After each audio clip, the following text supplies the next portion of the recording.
think my screen is visible to everyone. So, reading from Bhagavad Gita, 12th chapter, 28th verse. Om Namo Bhagavate Vasudevaya. Om Namo Bhagavate Vasudevaya. Om Namo Bhagavate Vasudevaya. Reading verse 20. Etu dharmamritamidam yathoktam paryapasate shraddhadhana matparama bhaktastete me priyaha. Synonyms. Ye, those who, do, bhat, dharma of religion, amritam, nectar, idam, this, yatha, as, uktam, said, paryapasate, completely engaged, shraddhadhanaha, with faith, matparamaha, taking me, the Supreme Lord, as everything, bhaktaha, devotees, they, ativa, very, very, me, to me, priyaha, dear. Translation by His Divine Grace of Bhaishran Arvinda Bhaktivedanta Swami Srila Prabhupada Jai Srila Prabhupada Ki Jai.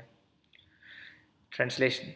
Those who follow this imperishable path of devotional service and who completely engage themselves with faith, making me the supreme goal, are very, very dear to me. Purport by His Divine Grace of Bhaishran Arvinda Bhaktivedanta Swami Srila Prabhupada Jai Srila Prabhupada Ki Jai. Purport. In this chapter, from verse 2 through the end, from Maya Veshya Mano Yemam, fixing the mind on me, through to Yetu Dharmamritam Idam, the religion of eternal engagement, the Supreme Lord has explained the process of transcendental service for approaching Him. Such processes are very dear to the Lord, and He accepts a person engaged in them. The question of who is better, one who is engaged in the path of impersonal Brahman or one who is engaged in the personal service of the Supreme Personality of Godhead, was raised by Arjuna, and the Lord replied to him so explicitly that there is no doubt that devotional service to the Personality of Godhead is the best of all processes of spiritual realization. In other words, in this chapter, it is decided that through good association, one develops attachment for pure devotional service and thereby accepts a bona fide spiritual master, and from him begins to hear and chant and observe the regulative principles of devotional service with faith, attachment, and devotion, and thus becomes engaged in the transcendental service of the Lord. This path is recommended in this chapter. Therefore, there is no doubt that devotional service is the only absolute path for self-realization, for the attainment of the Supreme Personality of Godhead. The impersonal conception of Supreme Absolute Truth, as described in this chapter, is recommended only up to the time one surrenders himself for self-realization. In other words, as long as one does not have a chance to associate with a pure devotee, the impersonal conception may be beneficial. In the impersonal conception of the Absolute Truth, one works without fruitive result, meditates and cultivates knowledge to understand spirit and matter. This is necessary as long as one is not in association of a pure devotee. Fortunately, if one develops directly a desire to engage in Krishna consciousness in pure devotional service, he does not need to undergo step by step improvements in spiritual realization. Devotional service, as described in the middle 6 chapters of Bhagavad Gita, is more congenial. One need not bother about materials to keep body and soul together, because by the grace of the Lord, everything is carried out automatically. Thus end the Bhaktivedanta purports to the 12th chapter of Srimad Bhagavad Gita in the matter of devotional service. Om Ajnanatimirandhasya Gnananjana Shalakaya Chakshurunmelitam Yena Tasmai Shri Gurave Namaha Shri Chaitanya Manobhishtam Sthapitam Yena Bhutale Swayam Rupa Kadamahyam Tadati Swapadantikam Vandeham Shri Guru Shri Yatav Padagamalam Shri Kurun Vaishnavamscha Shri Rupam Sakarajatam Sakana Raghunathanivitam Tam Sajivam Sadhvaitam Savadhutam Parichana Saitam Krishna Chaitanya Devam Shri Radha Krishna Padan Sakranalaita Shri Vishakhanvitamscha हे कृष्ण करुणा सिंधु दीनबंधु जगत्पते गोपेश गोपिका कांत राधा कांत नमोस्तुते तप्त कांचन गौरांगी राधे वृंदावनेश्वरी वृषभानुसुते देवी प्रणमामि हरिप्रिये वाञ्छाकल्पतरुभ्यश्च कृपा सिन्धुभ्य एव च पतितानां पावनेभ्यो वैष्णवेभ्यो नमो नमः। नमः ॐ विष्णुपादाय कृष्णप्रेष्ठाय भूतले श्रीमते भक्तिवेदान्तस्वामिन् इति नामिने नमस्ते सारस्वते देवे गौरवाणी प्रचारिणे निर्विशेषशून्यवादी पाश्चात्यदेशतारिणे श्रीकृष्णचैतन्य प्रभु नित्यानन्द श्री अद्वैत गदाधर श्रीवासरि गौरभक्तवृन्द। हरे कृष्ण कृष्ण कृष्ण हरे हरे, हरे Ram Ram Ram Hare Hare. Discussing the chapter 12 of Bhagavad Gita, text 20. Now I'll just repeat the purport once again. Those who follow this imperishable path of devotional service and who completely engage themselves with faith, making me the supreme goal, are very, very dear to me. So here now we're discussing chapter 12, where the name of the chapter itself is devotional service, Bhakti Yoga. And this is the last verse of the 12th chapter of Bhagavad Gita. So it's like, this is like the conclusion of the 12th chapter. So let's get into the purport, what Srila Prabhupada explains about this verse. So Prabhupada starts the purport by explaining from the beginning till this verse. Srila Prabhupada says that in this chapter from the verse 2nd through the end, and this is the second verse of Bhagavad Gita, Maya Vesha Manoyema, fixing the mind upon me through Yed Dharmamritamidam, which is the present verse, the religion of eternal engagement. The Supreme Lord has explained the process of transcendental service for approaching Him. This is nothing but devotional service. So in the second verse, if you see, Maya Vesha Manoyema, Nitya Yukta Upasati, the Lord says that, first of all, this chapter starts by Arjuna's question, who, either a person engaged in the devotional service or the person who has taken the path of impersonal Brahman. Among these two people, who is supposed to be the highest or more advanced?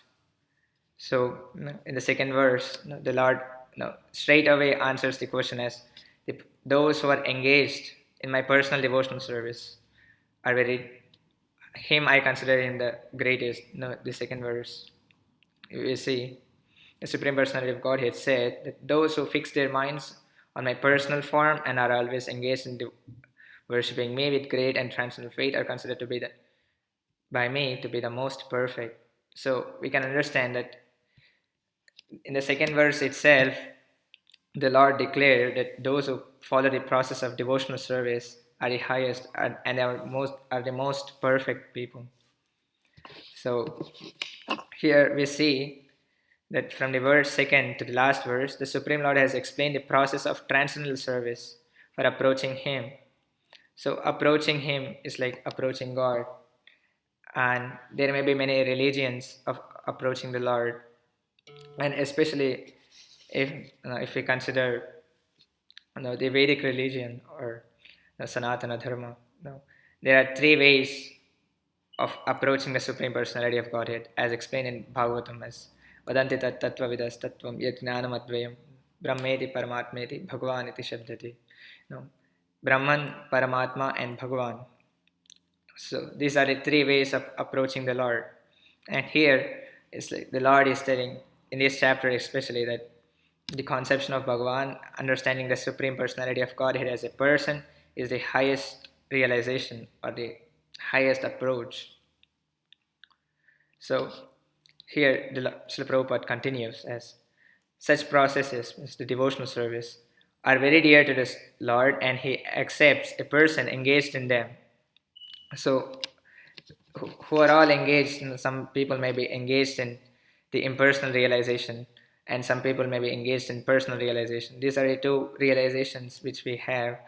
And here the Lord says that in the second verse itself, the Lord says that those who are engaged in the personal realization are considered to be the highest.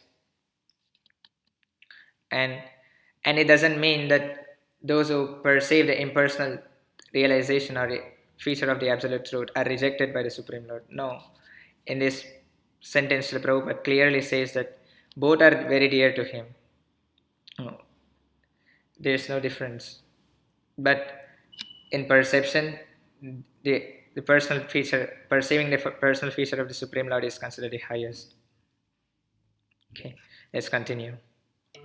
The question: who is better? One who is engaged in the path of impersonal Brahman, or one who is engaged in the personal service of the Supreme Personality of Godhead, was raised by Arjuna, and the Lord replied to him so explicitly that there is no doubt that devotional service to the Personality of Godhead is the best of all processes of spiritual realization. So, if we just have a look at this 12th chapter, Arjuna first asked this question of either the impersonal process is the most perfect or the personal process. The Lord first explains from the third verse, that what is the impersonal aspect first of all, perceiving the impersonal Brahma Jyoti light is the impersonal perception, and how the impersonal perception. So it doesn't make much difference, like either you perceive personal or impersonal. But in the fifth chapter, this question may be raised. What does it matter? I may perceive personal or impersonal. It doesn't matter. Anyway, I'm reaching the ultimate goal.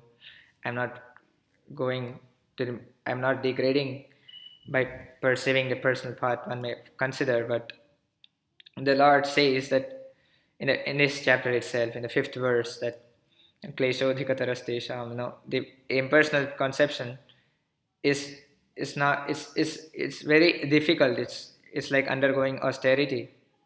There is no joy. Impersonal conception is eternal. It's also full of knowledge, but there's no bliss in it. And at every phase, you need to undergo austerity. That's why it's not recommended, especially in this chapter of Bhagavad Gita and throughout the whole Bhagavad Gita. And here, let's continue. Okay. In other words, in this chapter, it is decided that through good association, one develops attachment for pure devotional service and thereby accepts a bona fide spiritual master, and from him begins to hear and chant and observe the regulative principles of devotional service with faith, attachment, and devotion, and thus becomes engaged in the transcendental service of the Lord. So, in this one sentence, Srila Prabhupada summarizes so many things, the limbs of bhakti. In just one sentence, Srila Prabhupada summarizes them. So this is like the actual conclusion of this 12th of the middle 6 chapters of Bhagavad Gita. So that the chapter decided that through good association, one develops the attachment for pure devotional service. So it's like how we can answer such certain questions, like how can one develop attachment for pure devotional service. So that question, Srila Prabhupada says that by good association. So in the previous verses, throughout, when this 12th chapter comes to an end, the Lord describes about the features and the qualities of devotees, and among those qualities, good association and is one of the important qualities of a devotee, and it is, Lord Krishna says it as Sangha Vivarjitaha, means one who avoids bad association. That's the quality of a devotee, and one who disassociates with bad association, then he must be having good association. So that's one of the qualities of a devotee. So by good association, so it's like devotional service starts by association, sadhu sangha, and by sadhu sangha, it's like with faith, adav shraddha, sadhu sangha, and bhajana kriya. So here we see that good association is like sadhu sangha, and by good association, one develops attachment for devotional service and thereby accepts a bona fide spiritual master. So if we see the part of accepting a bona fide spiritual master is like the path of bhajana kriya, where one gets initiated and starts his devotional service. So it is like one can cross over the one comes to the platform of bhajana kriya by taking initiation from the spiritual master. So it's like from here we are at sadhu sangha, and from here we are elevating ourselves to bhajana kriya, where we will take initiation from a bona fide spiritual master. We accept a spiritual master. So that's like, devotional service is like the beginning of devotional service. And then one accepts a bona fide spiritual master, and from him begins to hear and chant and observe the regulative principles of devotional service with faith. So this is like, it's like bhajana kriya, executing devotional service. How one executes devotional service? By hearing and chanting and observing the regulative principles of devotional service, like chanting 16 rounds and avoiding the 4 regulative principles.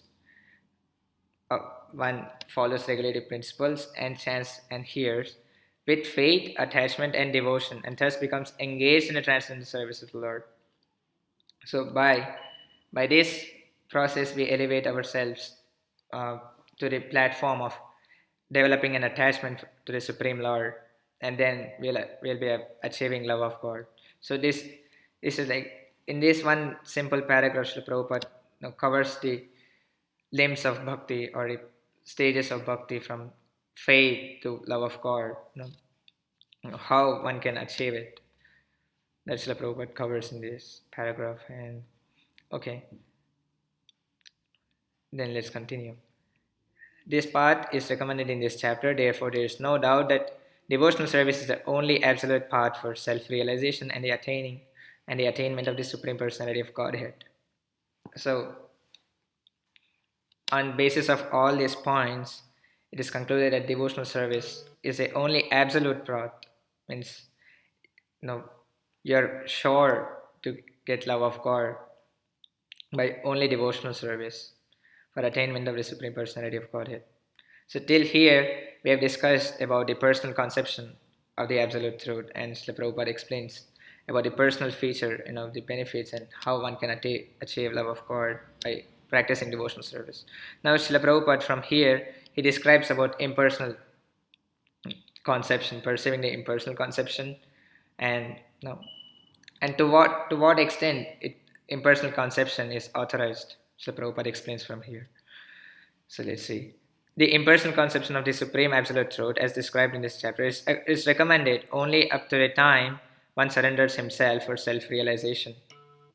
So, impersonal conception is not rejected in certain cases, but it is accepted only once one comes to the platform of self-realization. Till then, it can be encouraged, but still, it's not recommended especially. And Srila Prabhupada describes that why it's not recommended. In other words, as long as one does not have the chance to associate with pure devotees, the impersonal conception may be beneficial. So, impersonal conception is only beneficial if one doesn't get the association of pure devotees. If one gets the association of pure devotees, then one can leave one's impersonal conception. It's like impersonal is like a person who, he may not be Krishna conscious in the beginning, and he may have impersonal thoughts, but if he once comes in contact with devotees, his impersonal thoughts can be left. He can sacrifice them because it's not required. By the association of good devotees, we get everything actually. Okay, let's continue.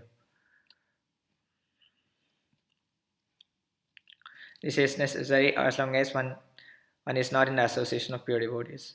Fortunately, if one develops directly a desire to engage in Krishna consciousness in pure devotional service, he does not need to undergo step-by-step improvements in spiritual realization. So, these impersonalists, they need to follow certain rules, like they undergo a lot of austerity, but Lord, in this same chapter, in the 12th verse, the Lord says that he gives an option to the impersonalists that if they cannot take bhakti and fix their mind upon the Supreme Lord, on the personal feature of the Supreme Lord, then they can start by giving charity, giving the results of fruits, and slowly from then one starts to one elevates to the platform of meditation, and from meditation one realizes, one cultivates knowledge actually. Here Srila Prabhupada says that in the impersonal conception of the Absolute Truth, One works without fruitive results, meditates, and cultivates knowledge to understand spirit and matter. So this is, the Lord says in this verse, in the same chapter actually. Shreyo hi gnanam abhyasat gnana dhyanam vishishyate. If you cannot take to devotional service directly, then start your work by giving up the results of your work, then slowly elevate yourself to the platform of meditation. Then from the meditation, you come to the platform of cultivating knowledge. you know and this is actually not required if one can directly get the association of pure devotees. So association of devotees is very important for cultivation of devotional service. And so Prabhupada states that devotional service as described in the middle six chapters of Bhagavad Gita is more congenial. It's like the middle six chapters of Bhagavad Gita specifically describe about the process of bhakti yoga, devotional service. So they are very pleasing. They are not so knowledge oriented actually. The middle six chapters are like fully about philosophy and everything. But the middle six chapters of Bhagavad Gita is like executing devotional service, encouraging one to take to devotional service. So that's why Srila Prabhupada says that the middle six chapters of Bhagavad Gita are more congenial, very pleasing, because they describe about the Supreme Lord. And so Prabhupada concludes this purport with saying that one need not bother about materials to keep body and soul together, because by the grace of the Lord, everything is carried out automatically. Now, in the ninth chapter, the Lord says that, if one is engaged in my devotional service, then I take care of what he deserves. He preserves what is there and supplies whatever is required to the devotee. So that's it. I would like to conclude my class over here. So if there are any questions, then I can take some.